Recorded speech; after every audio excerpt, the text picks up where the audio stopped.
uma oração. Curve sua cabeça. Pai santo e bendito, nós te louvamos, Senhor. Muito obrigado pelo grande privilégio de termos encontrado a salvação em Cristo Jesus. E por isso, nesse domingo, nós acordamos para celebrar a vitória de Cristo, a vitória sobre a morte, a graça do Senhor de nos conceder recebermos essa grande salvação no nosso coração. Nós, homens pecadores, nós vimos em Cristo Jesus todo o valor, tudo que é de bom, toda a beleza, toda a graça, toda a glória que Deus Pai preparou desde os séculos eternos. Por isso nós te louvamos, Senhor. E como igreja nós nos reunimos aqui para cultuar, para te adorar. É o povo do pacto, o povo da aliança, Senhor, se reunindo para adorar o Deus da aliança, o Deus eterno que nos salvou, que nos elegeu em Cristo Jesus. O que nós te pedimos nesse momento de aula é que o teu bom e santo Espírito possa nos conduzir, possa nos dar iluminação, possa falar aos nossos corações, para que nós possamos ser fiéis ao estudo da tua santa palavra, tanto ao falar quanto ao ouvir, possamos reter o que é bom e sermos edificados para a tua glória. Tudo isso nós oramos no nome de Jesus. Amém. Graças a Deus. Muito bem.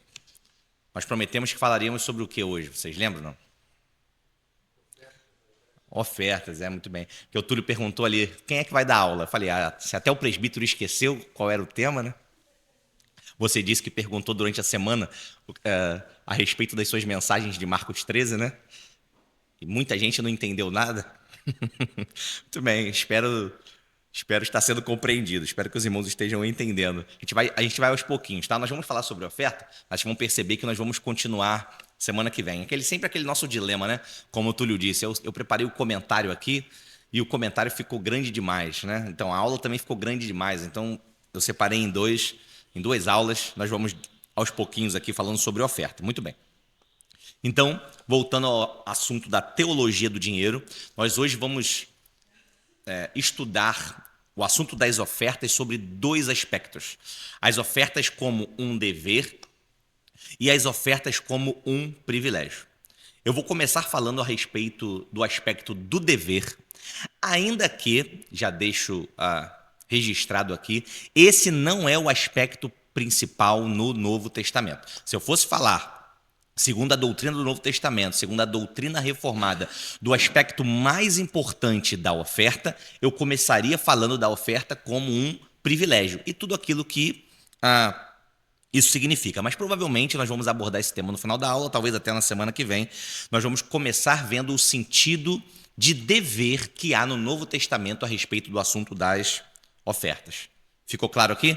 Vou falar sobre dever, mas o aspecto principal no Novo Testamento é das ofertas como um privilégio. Vocês vão entender conforme nós vamos caminhando. Prosseguindo, Deus, como nós vimos nas últimas aulas, tem o direito sobre toda a criação e, por isso, ele também pode administrar todos os recursos da criação. Deus distribui esses recursos conforme a sua vontade, sem exigir nada em troca, sem exigir obediência, como nós falamos, nenhum tipo de sacrifício. Deus ele tem o direito de distribuir os recursos que ele mesmo criou e que ele mesmo capacita. E Deus tem propósitos santos para distribuir esses recursos. Nós temos que lembrar que Deus tem um plano maior a respeito de todas as coisas. Se eu não me engano, eu não lembro se é o Elder Cardim, algum pastor presbiteriano, esqueci o nome dele, não é o Elder Cardim, ele é professor de teologia bíblica no Andrew Jumper. Eu esqueci o nome dele, se eu lembrar durante a aula eu falo. Ele fala uma coisa muito interessante que é simples, talvez todos nós saibamos disso, mas eu vou reforçar aqui, é muito importante. Muitas vezes a gente pergunta assim, Deus, qual é o plano do Senhor para a minha vida? A gente tem essa ideia muitas vezes, né? O que Deus tem para a minha vida? Quais são os grandes planos? Aí algumas igrejas falam assim, né? Os sonhos de Deus para a sua vida são muito grandes, aí você pensa dessa maneira. Talvez o ideal, ou com certeza o ideal, é você fazer uma pergunta diferente, é perguntar assim, Senhor, no teu plano, no plano da redenção, no plano de glorificar a Cristo na eternidade, o que o Senhor tem para mim? Como o Senhor quer que eu participe do teu plano para glorificar a Cristo? Percebe que o foco muda? O foco não é a nossa vida. O foco é como Deus quer glorificar a Cristo e como Ele vai nos usar, como nós podemos participar desse plano de Deus para glorificar a Cristo. Então, nesse sentido, nós vamos perceber que Deus distribui os seus recursos. Bom dia. Deus distribui os seus recursos tendo um plano maior. Deus tem liberdade, Ele pode fazer isso. Mas também é verdade que Deus, ao distribuir os seus recursos, Deus revelou muito claramente na sua palavra como nós devemos administrar aquilo que Ele mesmo nos deu e que nós já vimos que ainda pertence a Ele, mesmo Ele tendo nos dando. Todos os recursos que estão nas nossas mãos ainda pertencem ao Senhor. Deus deixou propósitos claros de como nós devemos administrar esses recursos. Nós vimos que o primeiro e mais claro desses propósitos é o nosso sustento, o sustento da nossa família. Vimos também que Deus nos dá recursos para que nós possamos ajudar pessoas que precisam, ajudar os necessitados. Deus também nos dá recursos para mostrar a sua glória, para que seja despertada gratidão no nosso coração em relação a Ele. E o outro propósito de Deus, bem claro nas Escrituras, é que nós possamos separar parte dos recursos que Ele nos dá para ofertar. Ofertar na sua obra, ofertar para o avanço da sua obra e ofertar também para que os irmãos na igreja mais necessitados possam ser acudidos. Nós, na última aula, pulamos esse aspecto por ser um pouco maior e nós vamos tratar hoje e vamos falar então sobre a contribuição e a que as ofertas eram destinadas no Novo Testamento.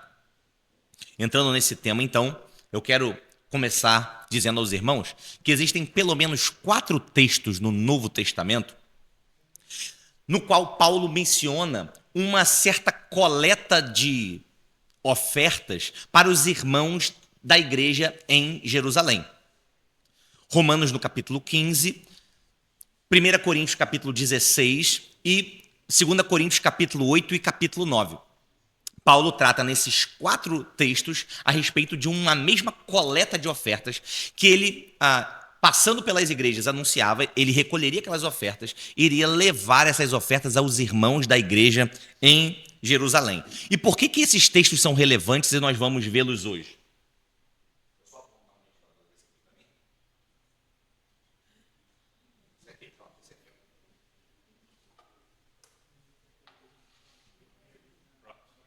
Por que esses 4 textos são relevantes?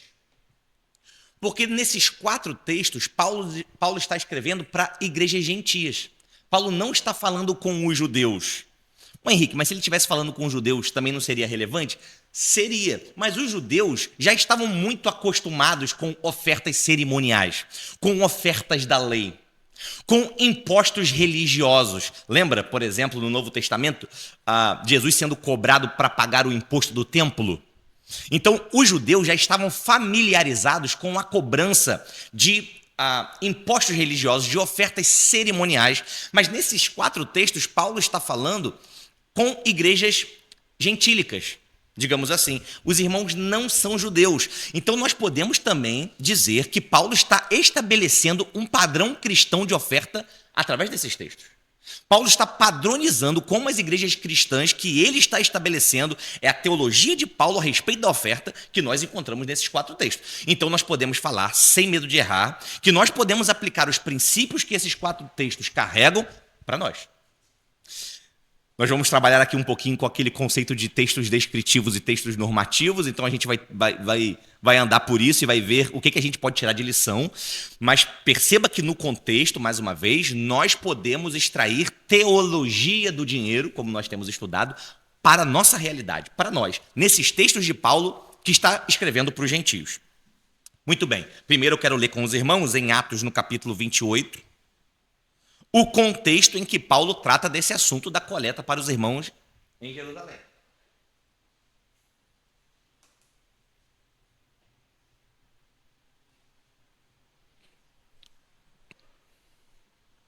Qualquer irmão pode ler, do 28 ao 30, Atos 11.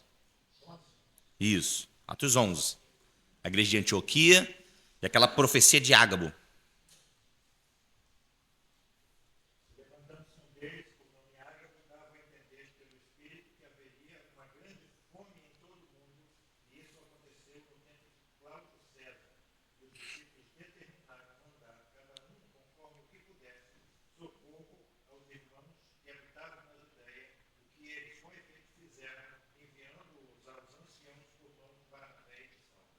Muito bem.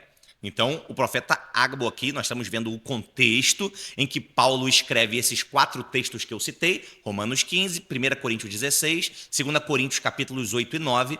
O contexto é esse, havia uma grande fome, também havia perseguição contra a igreja em Jerusalém, houve uma grande fome no Império Romano nesse período, que Ágabo profetizou, e a respeito da necessidade desses irmãos na igreja de Jerusalém, Paulo está recolhendo ofertas ou pedindo ofertas para as igrejas gentílicas. Pode falar.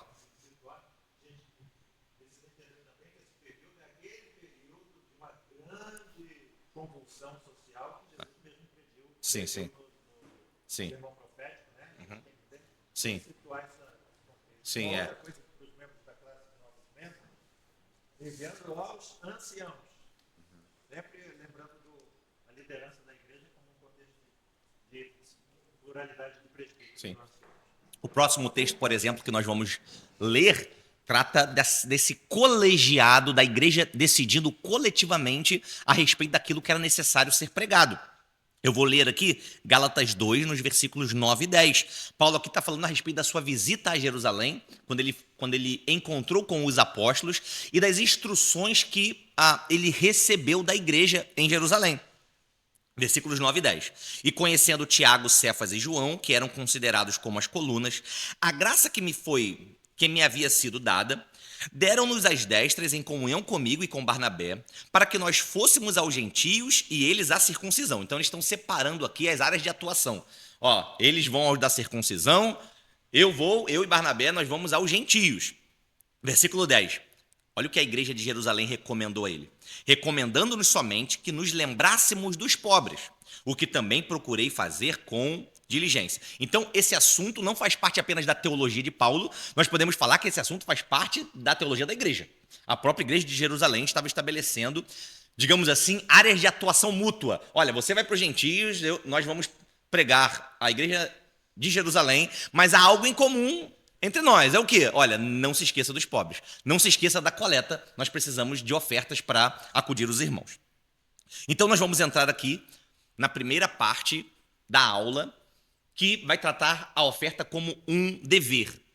O dever de ofertar como um princípio no Novo Testamento. Repito, porque alguns irmãos chegaram depois. Esse não é o principal aspecto da oferta no Novo Testamento. O principal aspecto da oferta no Novo Testamento é o privilégio, é a graça, é a gratidão. Esse é o principal aspecto. No decorrer da aula você vai entender. Mas nós não podemos ignorar o aspecto do dever que há no Novo Testamento de ofertar. Muito bem. Então, o dever de ofertar, primeira definição aqui, não foi abolido com o fim da lei cerimonial.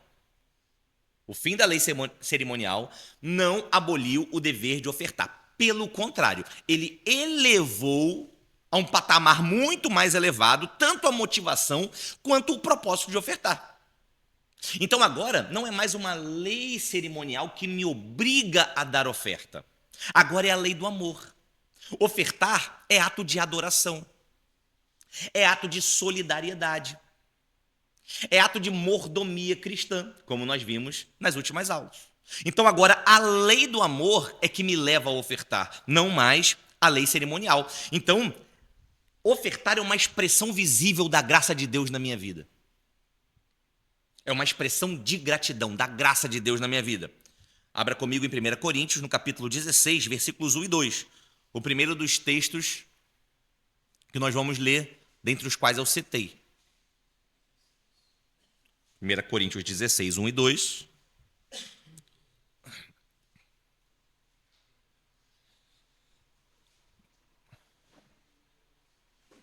Eu queria que todos abrissem e deixem sua Bíblia aberta, porque nós vamos ver o versículo 2 aí, alguns aspectos do versículo 2. E quando os irmãos também quiserem me interromper, fiquem à vontade, tá? É uma aula, podem perguntar, podem me interromper. Diz assim. Tudo bem. Agora eu vou tratar do dinheiro, para ajudar o povo de Deus da Judéia. Façam o que eu disse às igrejas da província da Galácia. Todos os domingos, cada um de vocês separe e guarde algum dinheiro, de acordo com o que cada um ganhou. Assim não haverá necessidade de recolher ofertas quando eu chegar. Muito bem.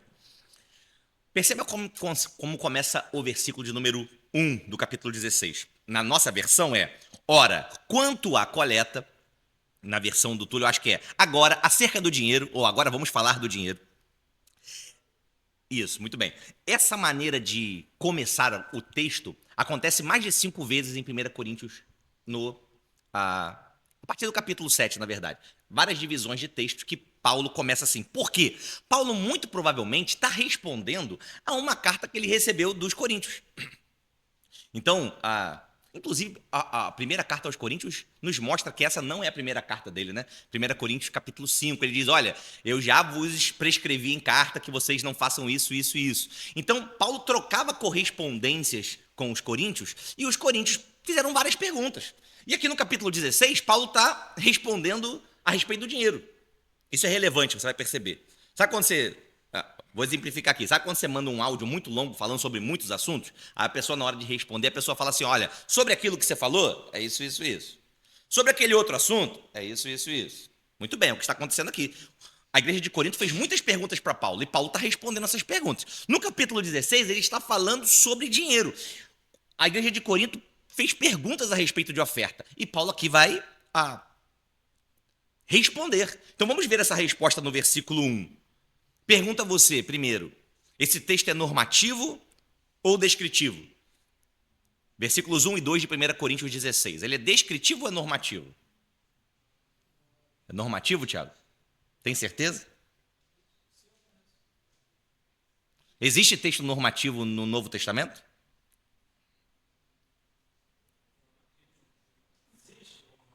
Existe, claro que sim.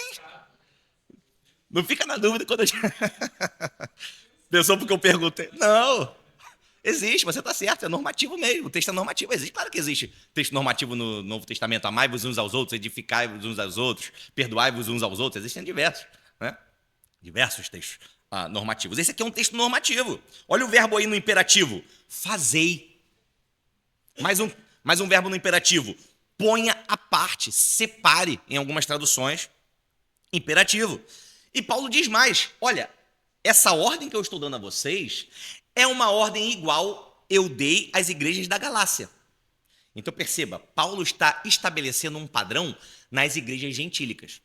Então, por isso que eu disse no início que esses textos são importantes, porque nós podemos aplicar também a teologia que Paulo está ensinando aqui à nossa realidade. Porque não é um caso isolado, Paulo não está ensinando isso para uma única igreja, e também não é uma igreja composta de judeus, por exemplo. Paulo está tratando com os gentios. Então, Paulo está organizando aqui uma grande coleta nas suas igrejas. Ele disse que deu essa ordem às igrejas da Galácia, agora a igreja da Caia, né, de Corinto. As igrejas da Macedônia são aquelas que de forma mais proeminente fizeram essa coleta, não é? Você lembra quais são as igrejas da Macedônia? A igreja de Filipos, né? A igreja dos filipenses. Então você vai perceber toda aquela alegria de Paulo lá, entre muitos assuntos, é porque a igreja era mão aberta, né? Aquela igreja tinha sustentado Paulo muitas vezes. Então a igreja de Filipos, a igreja de Tessalônica também é uma igreja da Macedônia, e uma igrejazinha um pouco menos conhecida, que é a igreja de Bereia. São as 3 igrejas no Novo Testamento da Macedônia. Então Paulo pediu às igrejas da Macedônia que coletassem através desses princípios aqui. E está estabelecendo isso na igreja de Corinto. Então, olha o versículo 2 comigo aí. Como é que começa o versículo 2? No primeiro dia da semana. Então, Paulo está dizendo, primeira coisa, a oferta tem que ser periódica. A oferta tem que ser regular.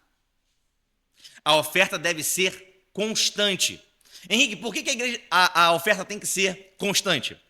Porque as necessidades são constantes. As necessidades tanto da obra de Deus, dos obreiros que a igreja sustenta, e dos irmãos necessitados, as necessidades também são constantes. A conta de luz chega todo mês. Os irmãos que têm fome precisam ter sua fome saciada constantemente. Então Paulo não está dizendo assim, quando der, quando vocês acharem por bem, traga uma ofertinha, sabe? Paulo estabelece um padrão. Aos domingos, no primeiro dia da semana, regularmente, preparem-se para ofertar. Paulo está associando aqui, inclusive, a oferta ao dia do Senhor. Isso é muito importante. Paulo está associando a oferta ao culto, nós podemos dizer em algum sentido. Ele está lembrando, olha, no domingo, no dia de cultuar, vocês vão separar e vão se preparar para ofertar. Paulo também estabelece esse princípio aqui, dentro desse contexto, talvez não pareça, né, olhando o texto superficialmente, Paulo também estabelece esse princípio aqui para recolher mais. Sabia? Paulo estabelece aqui que a oferta deveria ser recolhida todo domingo para que a oferta fosse maior. Paulo criou aqui uma estratégia para receber mais. Todos os comentaristas, ou a boa parte dos comentaristas dizem isso. Henrique, por quê? Porque nós não estamos falando de uma realidade semelhante à nossa. A maioria aqui é mensalista, por exemplo. Não é? Paulo está falando de uma realidade totalmente diferente. A maioria dos irmãos aqui não tinha salário fixo. Muitos eram escravos. Então o que Paulo está dizendo é o seguinte, olha, se eu esperar, ou melhor, se vocês esperarem eu chegar para recolher o que sobrou, não sobra nada. Porque vocês não têm como guardar nada. Vocês são pobres. Tem muito pouquinho. Então, aquele resultado positivo financeiro que vocês tiverem durante a semana, lembrem-se, parte desses recursos que Deus deu para vocês administrarem devem ser separados para ofertar na igreja. Percebe aqui? Paulo estava criando uma estratégia para recolher mais, todo domingo. Segunda coisa que diz aí o versículo 2. Alguém quer comentar? Antes de eu continuar? Então vamos seguir. Segunda coisa que diz, todo domingo, o que diz o texto aí, versículo 2? Tem uma coisa antes. Tem uma coisa antes. Pode ler o texto mesmo. Cada um de vós. Isso, muito bem. Então a oferta aqui, Paulo está deixando claro que a oferta deve ser pessoal. É um dever de todos os crentes ofertar. Como é que funcionava? Paulo escrevia a carta, alguém lia diante daquela comunidade. Provavelmente aqui era o Tito que estava lendo para aquela igreja. Então você imagina, Tito está lendo a igreja que Paulo escreveu, e naquela comunidade tem pessoas, como eu disse, que eram escravos. Tinha pessoas que eram pobres, eram diaristas, eram pequenos comerciantes, pessoas que tinham pouco poder aquisitivo. E aquelas pessoas estão ouvindo, cada um de vocês, todo domingo, ponham à parte uma oferta para a coleta. Então a oferta aqui é pessoal, não é uma ordem para os ricos. Não é dever dos ricos ou dos mais ricos sustentar a igreja, irmãos. Nem ajudar os irmãos mais necessitados. A gente pode pensar que é assim, né? Não é vontade de Deus. Nós vemos isso, vou abrir parênteses aqui na aula, nós vemos isso em alguns ministérios modernos, né? Igrejas modernas. O camarada tem muito dinheiro, aí ele vai lá e abre a igreja, parece uma empresa, ele é o dono da igreja. Não é vontade de Deus que um homem, por mais rico que seja, sustente toda a obra. Todos devemos participar. Ainda que quando nós chegarmos na parte da proporcionalidade, nós vamos ver que quem tem mais vai ajudar com mais, sem dúvida nenhuma. Mas todos os crentes têm o dever de ofertar. Todos devem participar. Quando nós chegarmos na parte do privilégio, isso vai ficar ainda mais claro. Se nós voltarmos, por exemplo, para 1 Coríntios, no capítulo 1, versículo 26, aquele texto tão conhecido, né? Paulo vai dizer, olha, vejam a vocação de vocês. Olha como vocês foram chamados. Vocês não foram chamados muitos de nobre nascimento. Aí chega aquele texto bonito que a gente gosta de repetir, né? Deus escolheu as coisas loucas do mundo para envergonhar as sábias e tudo mais. Então, Deus escolheu os pequenos. A igreja de Corinto era uma igreja de homens humildes. E mesmo assim, Paulo está escrevendo a eles, a oferta é pessoal. Todos vocês, no domingo, periodicamente, de maneira regular, todos vocês devem ofertar. Então a gente não pode pensar assim, irmãos, a obra de Deus não precisa de mim. Eu não preciso ofertar porque eu ganho tão pouquinho, a minha oferta vai ser tão irrelevante, sabe? Não vai mudar muita coisa no orçamento da igreja. Então já tem tanta gente que ganha bem, ofertando. Sabe? Pode falar.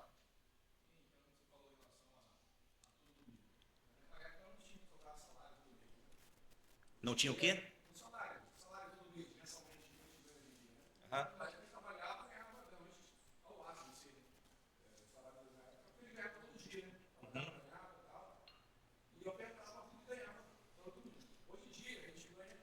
Aham. Sim.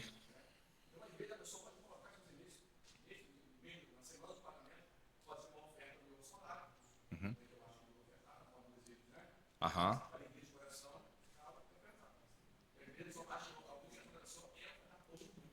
Não, então. Não, não é, mas por isso que eu deixei claro. O princípio que nós extraímos daqui é a regularidade, é a constância, é o compromisso constante. Então, não pode ser quando eu quero, ou não deve ser quando eu quero. Não deve ser quando eu quero, sabe? Não deve ser quando eu lembrar.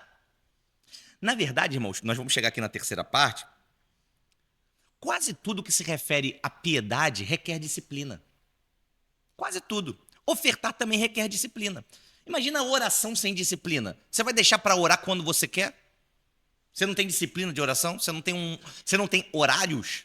E vou falar no plural, horários de oração? Ou você deixa o seu coração decidir quando você vai orar? Não.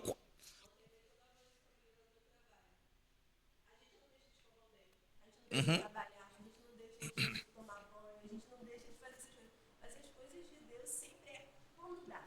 Uhum. Se eu tenho tempo, eu faço. Se eu tenho tempo, eu leio a Bíblia. Se eu tenho tempo, eu faço isso. Se eu tenho tempo, entre aspas, eu oferto. Se sobrou, eu oferto. Se não Se eu sobrou, sentir eu no oferto. coração. Se eu Exato. sentir no coração, eu sempre falo. As coisas de Deus sempre estão relegadas ao segundo plano. Se der. Isso. Então, assim, não existe. Nós não podemos confiar ao nosso coração as coisas da piedade. Nosso coração é corrupto, é enganoso. Nós fomos completamente afetados pelo pecado, doutrina básica. Pode, claro.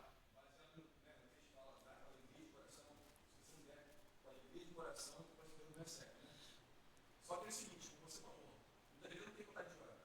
Eu sei que eu tenho que orar. Não estou com vontade de ir para a igreja.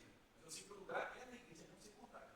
E é uma coisa que a pessoa aplicar. Muitas vezes você está numa fase difícil, talvez você nem vai apertar.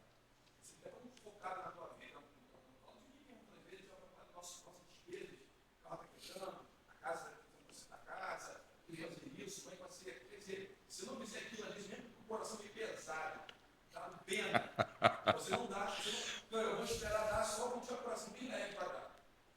Entendeu? Eu acho que você tem Quando que eu- orar, mas, tira esse meu coração. Porque se você espera para ele, vontade de ir para ele, vontade de orar para você, como você falou. Como o pastor também falou, relação à disciplina, de orar mesmo sem vontade. E na igreja mesmo sem vontade. E também ofertar, mesmo sem vontade de igreja, porque às vezes você pode botar no seu coração e se enganar, eu não vou com vontade que eu vou ofertar. Eu não vou aceitar mesmo. Então, vou pegar. Quando eu vou botar no meu oferta, aí eu ficar lá. Ó, por isso que é importante a gente.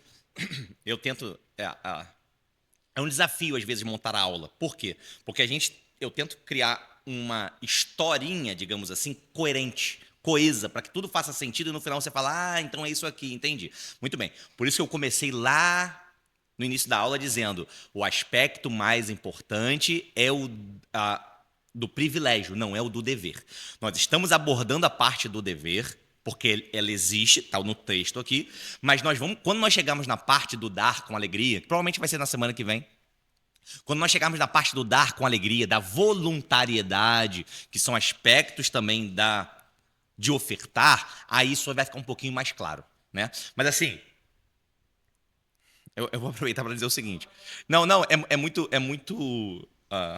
muito interessante essas coisas, né? Porque, por exemplo, quando você lê Afeições Religiosas, por exemplo, de Jonathan Edwards, você vai ver que a consequência da salvação, uma das consequências da salvação é Deus mudar os nossos sentimentos, Deus mudar a nossa vontade. Completamente? Claro que não. Nós estamos sendo aperfeiçoados. Mas a nossa alegria vai se inclinando para outras coisas. Nosso prazer, nossa satisfação vai se inclinando para outras coisas. Isso é consequência da salvação.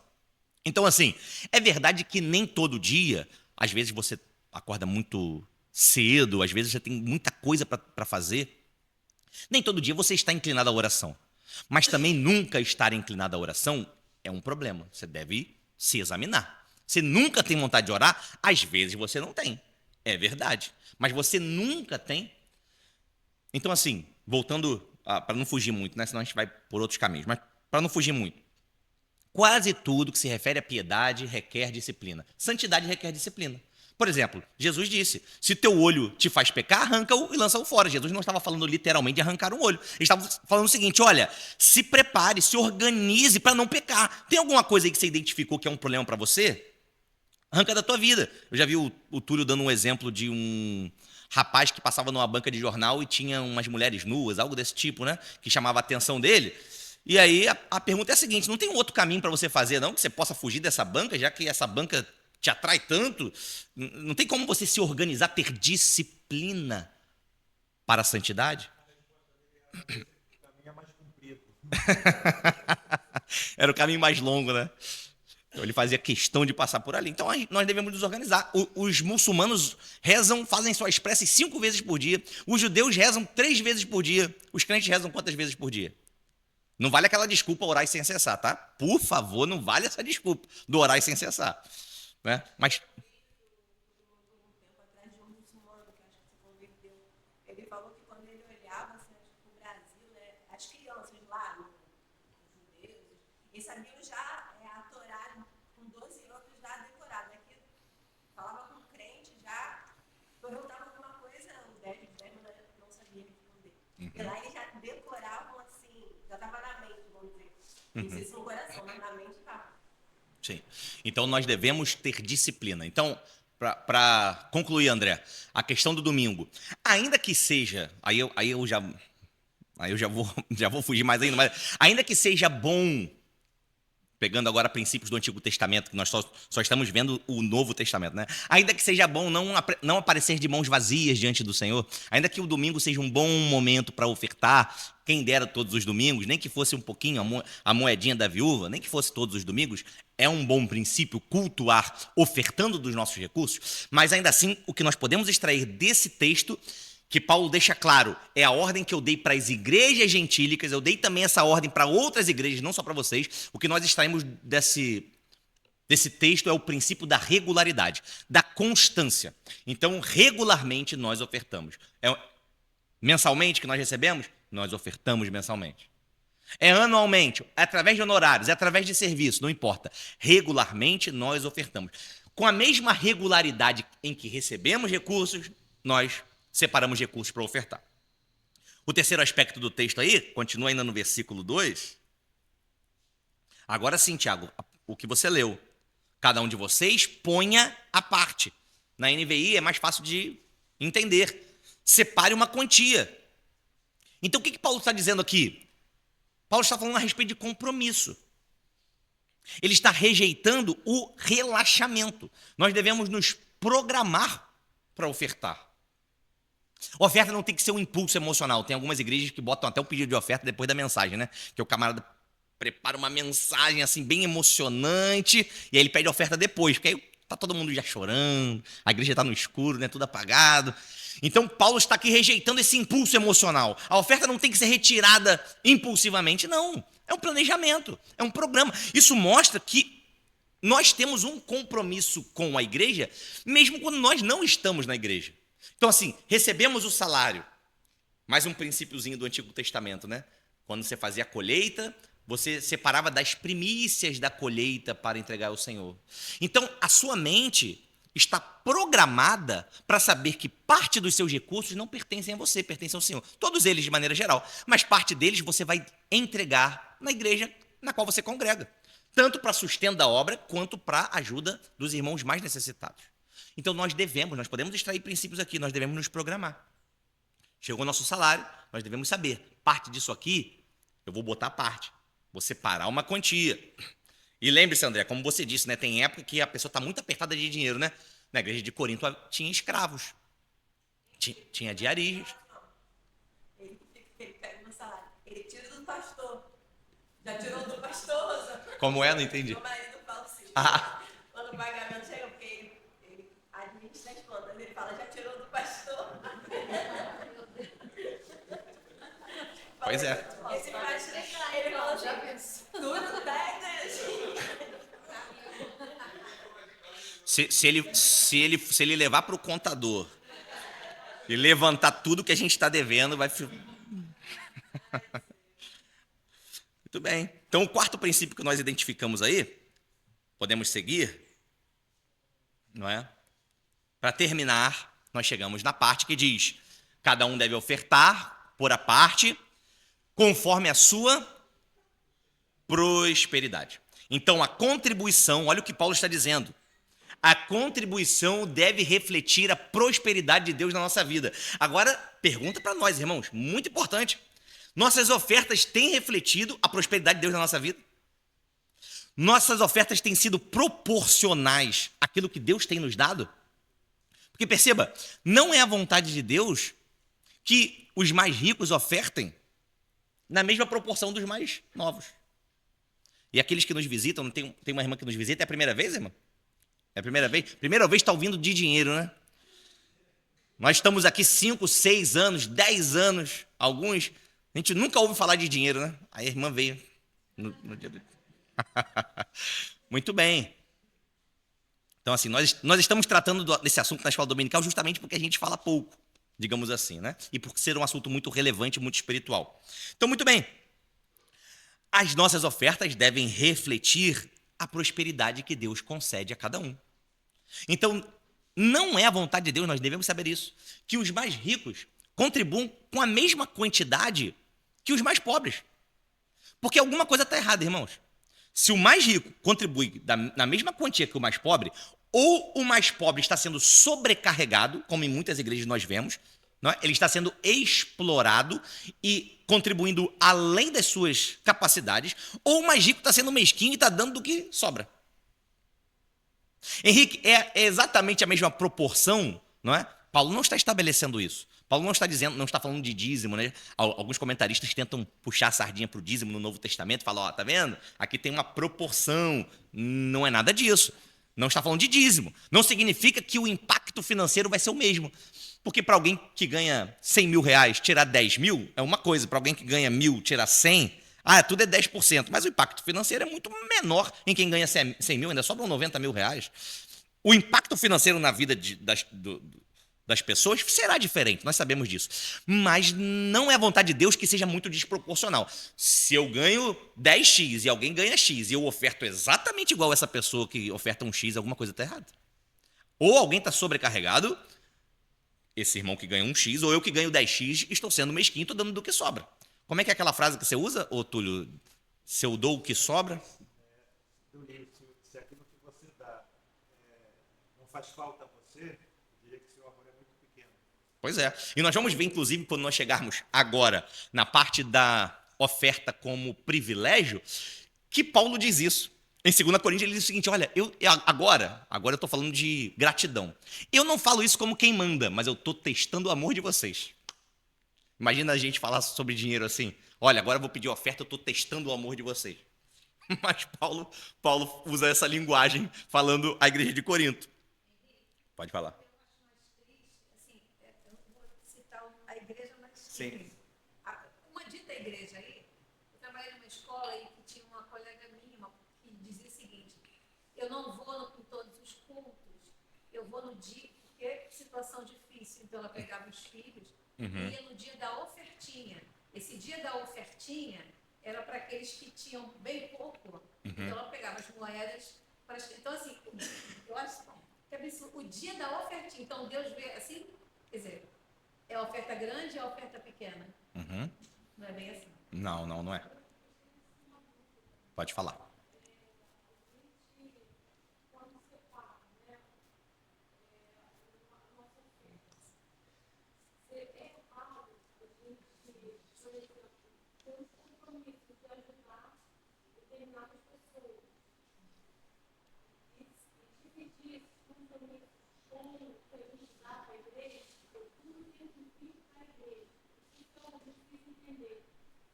É isso.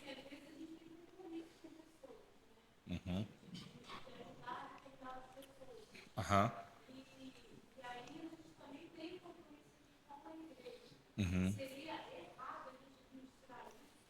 Sim. Não, eu não vou dizer que seria errado. O que eu diria é o seguinte, nós vimos, são 4 aspectos diferentes que nós estamos vendo a respeito dos propósitos de Deus, de como nós devemos administrar os nossos recursos.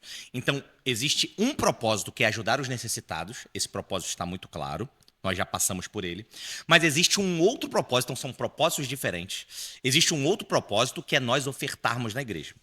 Depois nós vamos ver como essas ofertas à igreja são utilizadas no Novo Testamento, tanto para acudir os irmãos mais necessitados, quanto para manutenção da obra e dos obreiros. Então, assim, é claro que não é errado.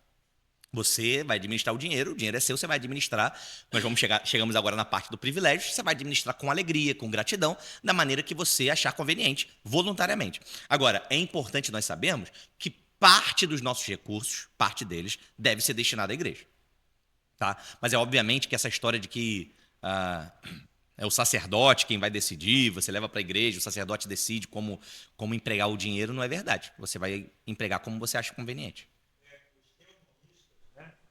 Aqueles que se debruçam sobre Aham. para imaginar assim, uma legislação política, Uhum. baseada nas escrituras, eles costumam afirmar que toda essa parte de ação social, tudo aquilo que o governo faz, vale gás, vale luz, vale leite, vale transporte, vermelhinho de graça, né, todas essas questões que seriam voltadas Sim. para os pobres, deveriam ser administradas pela diaconia da igreja. Sim. Aham. Então, a diaconia da igreja necessitaria desses recursos, né? Entre os quais estaria aquele imposto social que no Antigo Testamento era o dízimo, que era 3,33%.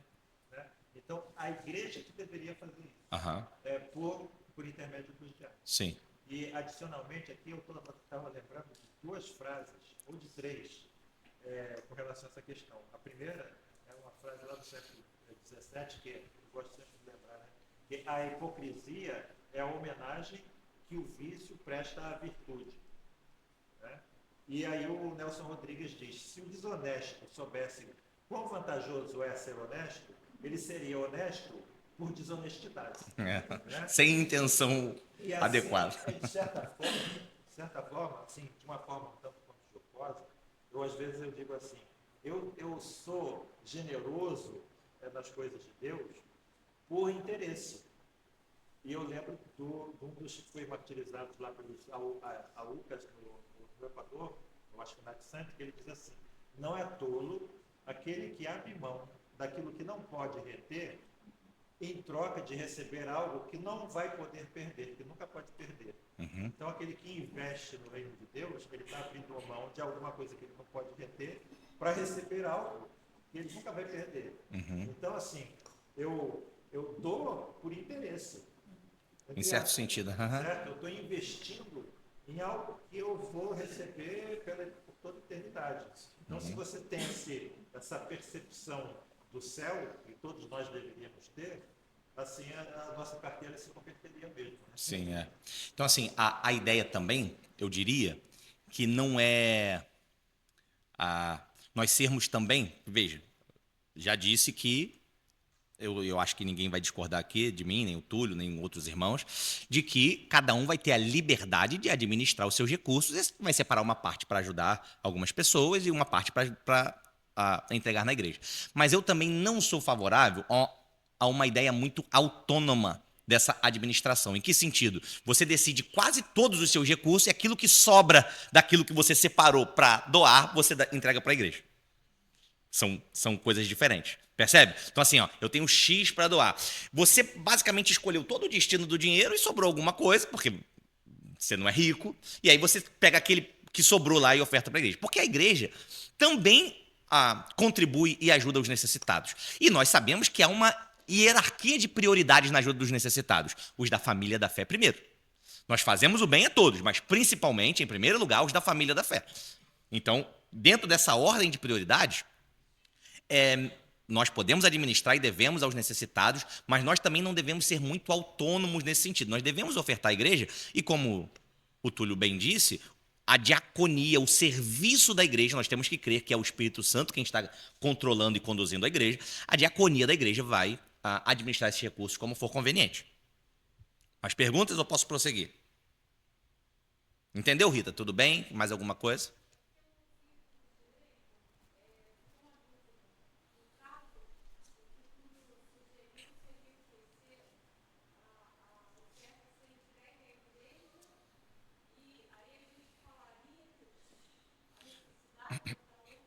Não é. Eu vou resumir, tá? Em resumo, digamos assim, existe uma linha teológica chamada de teonomistas, que em algum sentido nós somos, né? Mas assim, os teonomistas pensam que no mundo ideal, no mundo teocrático, digamos assim, em que Deus é o governante, os recursos seriam todos administrados pela igreja, todos. Então não haveria necessidade de fazer essa separação. Então as contribuições sociais, as contribuições aos pobres seriam feitas à igreja e a igreja administraria isso, entendeu? Mas aplicando a nossa realidade, pode ser feito assim? Pode. Você pode falar assim, olha, é muito tempo para eu identificar quem precisa ou quem não precisa, ou então eu não sei fazer muito bem esse julgamento de como administrar, eu vou entregar à igreja e a igreja vai fazer o uso desses recursos. Também é possível. Bem prática, uma determinada igreja, não vou citar qual foi, tinha um membro da igreja que começou a pedir dinheiro emprestado para vários membros da igreja e um não sabia. Estava acontecendo aquela questão de você, né, ser discreto. Claro. E aí acabou Foi embora da igreja. ele pegou bastante dinheiro, né, e depois foi embora. Mas aí foram os diáconos que, aliás, foi o pastor da igreja que disse para a igreja, olha, você pode emprestar. Algum irmão, uma coisa bem prática aqui, algum irmão da igreja pedir alguma dinheiro emprestado, você pode emprestar, mas avisa os diáconos. Sempre que algum irmão pedir dinheiro emprestado, empresta, mas avisa os diáconos. Por quê? Porque sim, para administrar essas questões, não usar da boa-fé dos crentes, dos irmãos, para se aproveitar. Ou, de preferência, seria ótimo até que ele vou passar para os diáconos já passam para você. Sim. Muito bem, então entrando agora, tá, nesses últimos 10 minutinhos, eu quero introduzir esse assunto para nós continuarmos depois. O aspecto mais importante, enfim, no Novo Testamento, que é o aspecto do privilégio. Henrique, como é que um dever pode ser um privilégio? Ou é um dever ou é um privilégio. Agora, você imagina assim comigo, que um exemplo bem simplista, tá? Um namorado chega para a namorada e diz assim, amor, eu só não traio você, sabe aquela amiguinha? Eu só não ando com ela porque é meu dever ser fiel a você. A namorada vai gostar de ouvir isso aí? Não vai, né? Com toda a razão. O que ela quer ouvir? Amor, você é tudo para mim, você é linda. Eu só tenho olhos para você. É um dever. Mas ela espera ouvir aquilo ali com amor, com alegria, com alguma dedicação. Nós podemos fazer, nesse sentido, não é? Essa aplicação do Novo Testamento. É um dever? Claro que é um dever. Mas não é para ser feito de qualquer maneira. Nós vemos, inclusive, exemplos em toda a Bíblia, né? No Antigo Testamento também, logo no início, no Gênesis, de ofertas sendo rejeitadas. Ofertas que Deus falou assim, eu não quero essa oferta aqui. Por diversas razões, principalmente por motivação inadequada. Então, é um dever? É um dever. Só que principalmente é um privilégio. Então, abra comigo aí em 2 Coríntios, no capítulo 8, versículos 1 a 6.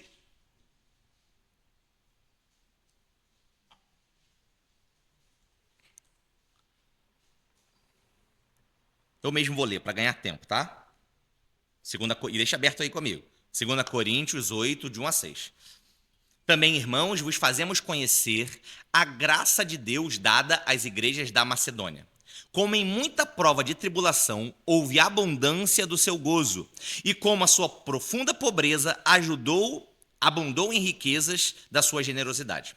Porque, segundo o seu poder, o que eu mesmo testifico, e ainda acima do seu poder, deram voluntariamente, pedindo-nos com muitos rogos que aceitássemos a graça e a comunicação deste serviço que se fazia para com os santos. E não somente fizeram como nós esperávamos, mas a si mesmos se deram primeiramente ao Senhor e depois a nós pela vontade de Deus. De maneira que exortamos a Tito que, assim como antes tinha começado, assim também acabasse esta graça entre vós. Então, preste atenção aqui em mim, irmãos. Entre 1 Coríntios e 2 Coríntios, sabe quanto tempo se passaram? Ou quanto tempo se passou? 1 ano. Desde que nós lemos lá, 1 Coríntios capítulo 16, até esse texto que nós estamos lendo, se passou 1 ano. E 1 ano depois que Paulo havia ordenado que eles fizessem coletas e ofertassem, eles ainda não tinham ofertado. 1 ano sem ofertar. O que você acha que Paulo fez? Não, quando eles sentirem vontade, no coração, eles vão ofertar, fica tranquilo. A gente pode esperar mais um pouquinho, passou só 1 ano. Foi isso que Paulo fez? Paulo escreve uma carta e ele dedica 2 capítulos inteiros. Esses camaradas não ofertaram ainda? 1 versículo ou 2 não foram o suficiente. Paulo escreve 2 capítulos inteiros só para falar de oferta. O capítulo 2 o capítulo 8, perdão, e o capítulo 9 de 2 Coríntios são só para falar, vocês ainda não ofertaram. Lembra da oferta lá que vocês prometeram? A oferta que a gente combinou? Então Paulo escreve 2 capítulos inteiros. Percebe, irmãos, como é importante isso aqui? Paulo não deixa a escolha, digamos assim, ainda que nós estamos falando aqui de voluntariedade, nós vamos entrar na parte do privilégio, mas Paulo deixa claro o que eles devem fazer. Eu vou provar o amor de vocês. Olha, Paulo vai dizer, eu não estou dizendo como mandamento, mas isso aqui é o reflexo do amor de vocês. Vamos ver se vocês amam mesmo, ou se vocês amam só de salivação. E Paulo vai chamar aí, é interessante, a contribuição de graça. Perceba, versículos 1, 4 e 6. Olha o que ele diz. Também, irmãos, vos fazemos conhecer a graça de Deus dada às igrejas da Macedônia. O que é graça? Qual é a definição de graça? Aquela definição mais facinha de graça que a gente ensina até para as crianças. Favor imerecido. Então Paulo está dizendo assim, ó, irmãos, eu vos faço conhecer o favor imerecido que Deus deu a eles. Qual foi esse, Paulo? Pegar o dinheirinho um pouquinho que eles tinham e contribuir para os irmãos da igreja. Percebe? Misturaram a tribulação pelos quais eles estavam passando com a alegria, e o resultado foi uma generosidade transbordante. Sim. Interessante. Pode falar. É muito interessante esse assunto de oferta, isso, né? Como que fala de dinheiro do Estado do Paulo, engloba muita situação. E eu costumo falar que a gente vai conhecer bem o caráter do homem, se envolver com ele a respeito do dinheiro. Verdade. Você se relacionar com o dinheiro, você já conhece o caráter do homem. Verdade. Na prática, eu gosto muito disso, tá? Muitas coisas assim, na prática. Semana passada eu vivi, eu acho que eu publiquei até com Gustavo, com você, tá? Sobre uma pessoa que chegou bem próxima a mim e começou comigo sobre a oferta. E, infelizmente, tem igrejas que, às vezes, ao pregar sobre a oferta, ao pregar sobre o dízimo, ela traz até contenda dentro de um lar. Essa pessoa, essa mulher, ela tomava significado, tentar simplificar rapidinho. O marido, ele tomava conta de todas as finanças da casa, adoeceu e ela ficou com essa parte, né? Então ela chegou a mim e falou assim, eu tô passando um problema muito grande lá em casa, Josi. Tá muito difícil essa situação, porque eu tenho dado um dízimo, né? E não sou obrigada a dar as ofertas, só que o pastor ele está muito em cima da gente. E ele disse que se a gente der, a gente vai ter assim um dobro. Foi como tu estava falando. Eu vou dar, né? Não vou ser retribuído. Porque, infelizmente, tem pessoas que falam, você dá 2 vezes, 3 vezes mais, você vai receber. E o que ela fez, por exemplo, aqui? Ela ofertou, né? Ela dizimou e até tinha lá. E aí o esposo, como ele não está podendo ver tudo isso, você está dando? Tô dando sim. Graças a Deus, pessoas, a gente vai ser abençoados. Você deu esse mês? Dei. E o 13º não tem também. Só que cada igreja tem suas administrações.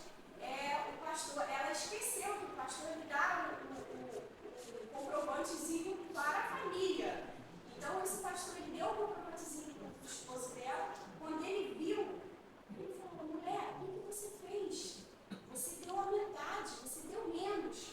Então, ali foi uma briga assim que o que deveria ser alegria, o que deveria ser a palavra que você disse aí que eu já esqueci, privilégio, né? Dentro da família não houve. Então, infelizmente, isso acontece sempre. Muito, em relação à oferta, e traz até transtorno dentro da família por conta disso. Isso é muito triste, né? Sim.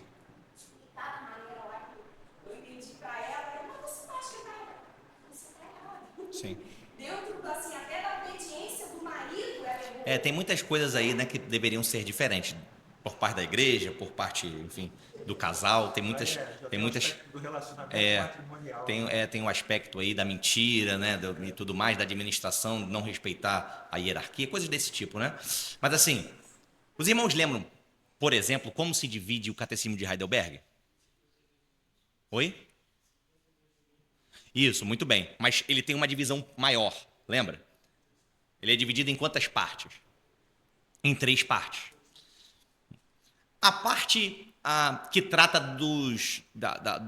do cumprimento dos mandamentos, está na parte da nossa salvação ou na parte da nossa gratidão?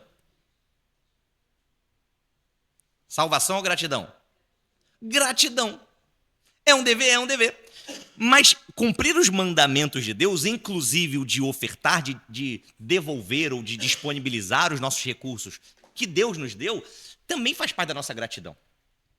É um dever, claro que sim.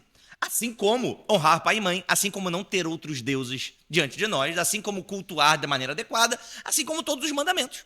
São ordens que nós temos de cumprir. Mas todos fazem parte da nossa gratidão, não da nossa salvação. Não é? E só para concluir, eu vou fechar agora, porque faltam 3 minutos, a gente continua semana que vem, mas para concluir essa fala da Josane, esse exemplo que ela deu, nas primeiras aulas, nós deixamos bem claro, né? Nós rechaçamos essa ideia de barganhar com Deus completamente. Então, nós vamos ver que Deus abençoa aqueles que ofertam, sem dúvida nenhuma. Paulo vai tratar aqui em 2 Coríntios a oferta como uma semente, ele vai falar nesse sentido, aquele que semeia pouco, colhe pouco. Paulo usa essa analogia, aquele que semeia muito vai colher muito, mas não no sentido de barganhar. Com Deus não se barganha, tá bom? Então não existe essa história de eu dou tanto para Deus me devolver X, é a nossa gratidão. E Deus, pela sua graça, Deus nos abençoa. Perguntas? Comentários? Nós vamos começar, eu vou até trocar a ordem na semana que vem, nós vamos começar vendo outras palavras que Paulo utiliza para tratar da contribuição. Porque eu achei isso aqui muito interessante, irmão. Paulo chamar de graça 3 vezes, e tem mais vezes, tá? Em 2 Coríntios. Paulo chamar de graça é uma palavra muito cara aos crentes rares. Ele utiliza a palavra graça para chamar contribuição de graça. É algo muito relevante. Nós vamos ver que Paulo chama contribuição de koinonia, comunhão. Paulo fala até em Filipenses, eu vou terminar com esse texto. Abre aí em Filipenses, pronto, vou terminar com esse texto. Paulo vai chamar oferta de sacrifício de adoração. Filipenses 4, versículo 18. Paulo vai chamar de culto, de sacrifício espiritual, o ato de ofertar. Filipenses 4, 18. Estou amplamente suprido, agora que recebi de Epafrodito os donativos que vocês enviaram.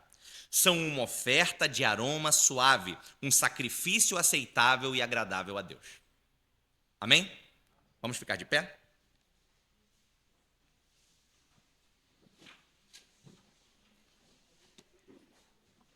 Pedir para o Patrick fazer uma oração para nós encerrarmos.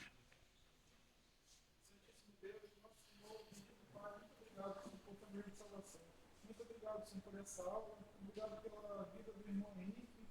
Pedimos que o Senhor continue abençoando, que o Senhor continue instruindo, e da mesma forma que o Senhor possa mudar as nossas disposições, o nosso entendimento e nos fazer agir de maneira mais santa em relação a estas questões. Muito obrigado por essa aula. Pedimos que o Senhor abençoe o culto, que possamos te adorar, Senhor, com verdade nos nossos lábios, nos nossos corações. Pedimos que o Senhor possa fazer com que essas verdades sejam aplicadas nas nossas vidas. Nós oramos, agradecemos e te bendizemos em Cristo Jesus, o nosso Senhor. Amém. Amém. Graças a Deus.